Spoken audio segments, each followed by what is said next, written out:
வணக்கம் எம்ப்ரஸ். இன்னைக்கு ட்ரேடிங் பார்த்தீங்கன்னா ஒரு கேப் அப் ஓப்பன், அதுக்கப்புறம் ஒரு அப் ட்ரெண்ட் அந்த மாதிரி போச்சு.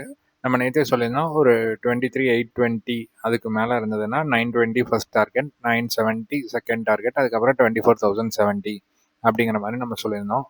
பார்த்தீங்கன்னா இன்னைக்கு மார்க்கெட் வந்து ஒரு கேப் அப் ஓப்பன், அப்புறம் 920ல் ஒரு ரீடெஸ்ட் பண்ணாங்க. 920க்கு மேலே சஸ்டெயின் ஆனாலே ஒரு அப் ட்ரெண்ட் கிடைக்கிறதுக்கு வாய்ப்பு இருக்குது அப்படிங்கிற மாதிரி தான் நான் சொல்லியிருந்தேன்.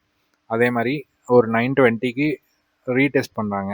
23,920 அந்த ஏரியாவில் ஒரு ரீடெஸ்ட் பண்ணிவிட்டு அப்புறம் ஒரு அப் ட்ரெண்ட் பார்த்தீங்கன்னா ஃபிப் லெவலில் 1.618 அப்படிங்கிற லெவல் வரைக்கும் டார்கெட். இன்றைக்கி ட்ரேட் வந்து ரொம்ப ரொம்ப ஈஸிங்க.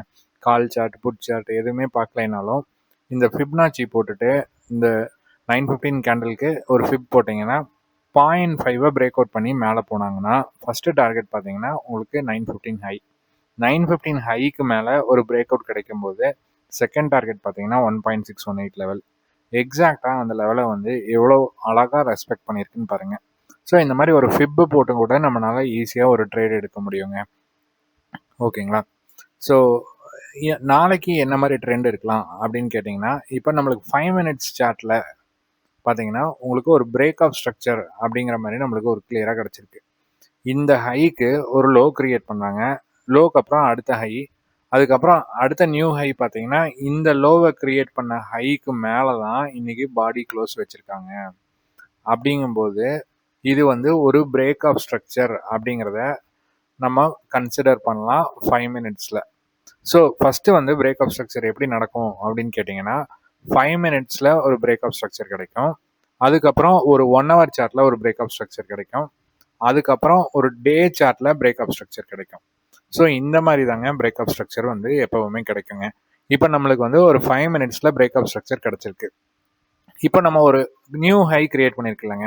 இந்த நியூ ஹை கிரியேட் பண்ணதுக்கப்புறம் இமீடியட்டாக பார்த்தீங்கன்னா நெக்ஸ்ட்டு வந்து ஒரு ரீடெஸ்ட் அப்படிங்கிற மாதிரி வரலாம். அந்த ரீடெஸ்ட் லெவல் அப்படின்னு பார்த்தீங்கன்னா இந்த ஹை தான். ஸோ 23,891 மேக்ஸிமம் இது வரைக்கும் வந்துட்டு அதுக்கப்புறம் ஒரு ரிவர்சல் கொடுக்கலாம். இது வந்து ஒரு சினாரியோங்க. இல்லை மார்க்கெட் வந்து இவ்வளோ தூரம் கீழே இறங்கல அப்படின்னு பார்த்தீங்கன்னா அடுத்த ரீடெஸ்ட் லெவல் வந்து 23,938. இந்த 23,938 வரைக்கும் வந்து ஒரு ரிவர்சல், ஒரு லிக்விடிட்டி கிராப் பண்ணிட்டு அதுக்கு அடுத்தது ஒரு நியூ ஹை கிரியேட் பண்ணலாம். அந்த நியூ ஹை எது வரைக்கும் இருக்கும் அப்படின்னு பார்த்தீங்கன்னா 24,165 அந்த ரேஞ்ச் வரைக்கும் ஒரு நியூ ஹை கிரியேட் பண்ணலாம் நாளைக்கு. ஓகேங்களா?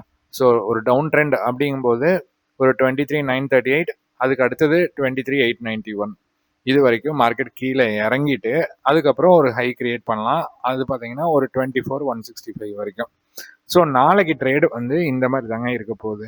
ஸோ 23,938 அதுக்கு கீழே சஸ்டெயின் ஆகும்போது 891 ரொம்ப சின்ன டார்கெட் தான் இது. இந்த இடத்துல முடிஞ்ச அளவுக்கு புட் எடுக்கிறத அவாய்ட் பண்ணிடலாங்க. ஸோ இதுக்கு கீழே 891க்கு கீழே சஸ்டெயின் ஆகும்போது தான் இந்த கேப்பை ஃபில் பண்ணுறதுக்கு ட்ரை பண்ணுவாங்க.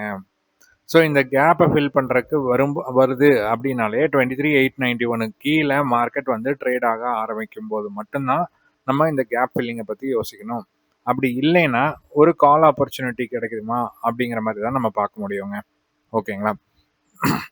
ஸோ நாளைக்கு மார்க்கெட்டு இந்த மாதிரி தாங்க இருக்கும். ஸோ இப்போ நம்ம இன்னைக்கு பார்த்த இன்ஃபர்மேஷன் உங்களுக்கு பிடிச்சிருக்குன்னு நினைக்கிறேன். பிடிச்சிருந்ததுன்னா ஒரு லைக் பண்ணுங்கள், ஷேர் பண்ணுங்கள், கமெண்ட் பண்ணுங்கள். தேங்க்யூ.